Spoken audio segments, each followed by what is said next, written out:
Hello guys, mega love shout out. So ito na yung part 2 ng pagpa-haircut ko ng aking mga pusa guys. Hindi ko na na-videoan yung umpisa kasi binidyo ko yung isa. So nakalimutan ko nag-umpisa na pala sa kabila kasi sabay pala sila guys. So magkabilaan. So nandun ako sa isa. So mabuti na lang na-videoan ko ito. So yan, patapos na rin siya guys. So samahan nyo ako sa samahan nyo ako hanggang sa dulo ng aking video guys at sabay-sabay natin panoorin ang aking pusa na ginugupitan. So ayan guys, kawawa talaga yung mga pusa no pagka ginugupitan. Nasasaktan din yan sila, hindi lang sila nakakapagsalita. So naawa talaga ako guys, parang ayaw ko nga panoorin, parang gusto ko magalit pero wala naman akong magawa kasi need ko talaga na matanggal yung balahibo nila dahil lumidikit nga sa mga damit at nahihirapan ako magtanggal kahit anong pangdikit ang ginagamit ko, although natatanggal naman pero hindi lahat guys. Meron din talaga natitira na balahibo, kaya ayan, so tiis-tiis lang. Si Lexi yan, tiis-tiis na lang Lexi ha, kasi para rin yan sa inyo at tag-init na rin. So yan, isa pa guys, magtag-init na rin para hindi sila mainitan, para presko naman yung pakiramdam nila, kaya maganda yan na ginupitan sila.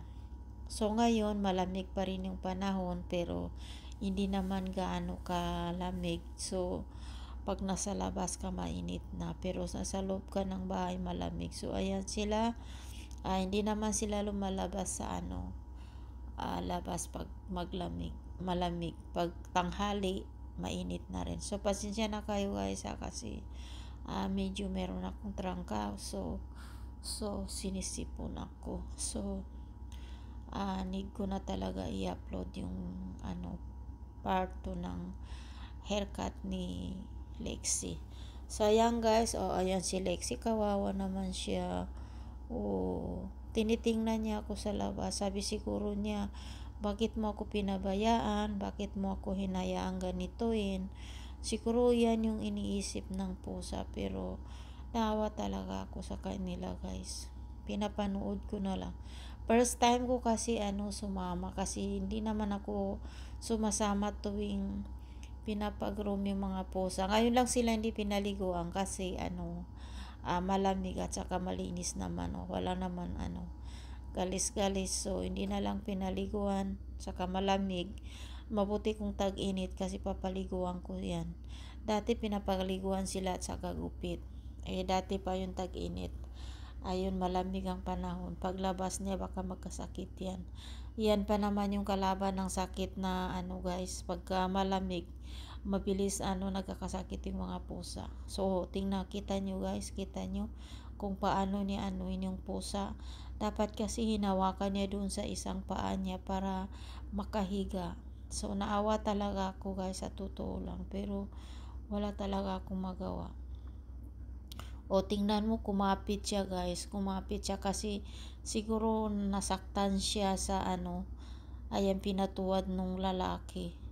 Yung sa kabila, yung naunang si Mia, maganda kasi yung paggupit sa kanya kasi hindi naman ganyan yung ginagawa, yung dahan-dahan lang yun siya paghawak. Ito parang para siyang tinatapon, parang binabalintong. So tingnan nyo, ayan, nasasaktan yung pusa dapat dahan-dahan lang, tapos pag pinapahiga dapat dalawang kamay yung hinahawakan mo na sa kamay, dalawa sila, may stop naman na iba dyan na kapag nahihirapan ka, tumawag ka ng kasama mo. Tingnan nyo, kawawa naman. Naawa talaga ako. Ayan, tsaka para yun, dumaan yung isang stop, hindi man lang dapat nagpatulong ito, kinakalawit lang niya yung ng pusa. Naawa talaga ako sa ito talaga pusa na to guys, Dati ako nagugupit nito, kayang-kaya ko, pero hindi naman ganyan kalinis na pero malinis din naman, nahirapan lang ako sa kamay, hindi ko kinakaya yun sa kamay niya. Dati ginugupit ko talaga yan, ganyan din kalinis kaiksi, pero yung sa kamay hindi ko kaya kasi ayan, ganyan yung ginagawa, tapos nagugulat ako, kaya ko na ngayon, pinapa haircut ko na lang dyan sa Petson yan kasi yung pangalan ng shop nila. So ayan, tiis-tiis na lang Lexia, malapit na matapos. Yung sa mukha niya hindi pa yan natapos Ayan, mukhang pumurol na yung yung laser. Tingnan yung kamay ng pusa na talaga ako pag nagaganyan yung mga tingnan ko kumakapit siya. Kung nakapagsalita lang siguro, mabuti hindi sisigaw. Yung ibang pusa umiiyak Oy, pag umiiyak siguro sabihin ko kay dyan sa staff, wag na, tama na yan.